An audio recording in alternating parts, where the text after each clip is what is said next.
పెళ్ళి మన సాంప్రదాయం, మన సంస్కృతి.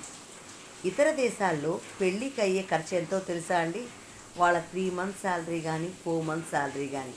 కానీ మన భారతదేశంలో ఒక పెళ్ళి చేయాలంటే పెళ్లి కూతురు తండ్రి తన సర్వీస్ మొత్తం దాచుకున్న పిఎఫ్ డబ్బుని 2 రోజుల్లో తన కూతురికి ఆనందంగా ఖర్చు పెడతాడు. కరెక్ట్, నిజమేనండి. సంతోషంగా ఖర్చు పెట్టచ్చు. దాని తర్వాత ఆయన పరిస్థితి ఒక్కసారి ఆలోచించండి.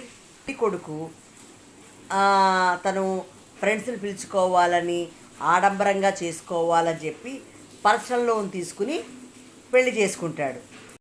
భార్యాభర్తలుగా కొత్త జీవితంలో అడుగు పెడుతున్నప్పుడు ఎంతో ఆనందంగా అడుగు పెట్టాలి.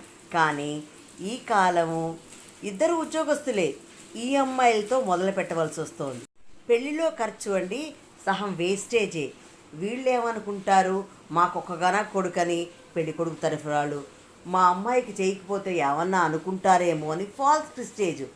భోజనాల్లో అండి 50 వెరైటీలు 70 వెరైటీలు, నిజంగా అన్ని తినగలరా అండి? అంత 50% వేస్టేజే. బాగా డబ్బున వాళ్ళైతే ఆడంబరాలకి పోయి 5 రోజులు పెళ్ళి 10 రోజులు పెళ్ళి అని చేస్తున్నారు. అదే ఆ డబ్బుని పేదవాళ్ళకి అన్నదానం చేస్తే ఎంత బాగుంటుందండి. పెళ్ళి అనేది మధుర స్మృతుల్ని ఎవరికి మిగిల్చాలి? పెళ్లి కొడుక్కి పెళ్లి కూతురికి. ఊళ్ళో ఉన్న వాళ్ళందరికీ కాదు కదండి. గొప్పగా 1000 మంది వచ్చారు, 2000 మంది వచ్చారని చెప్పుకోవడానికి ఎందుకండి అంతంత ఖర్చులు? పెళ్ళికి స్మాల్ గ్యాదరింగ్ సింపుల్గా చేసుకుంటే పెళ్ళి ఎంత బాగుంటుందండి. ఒక్కసారి ఆలోచించండి.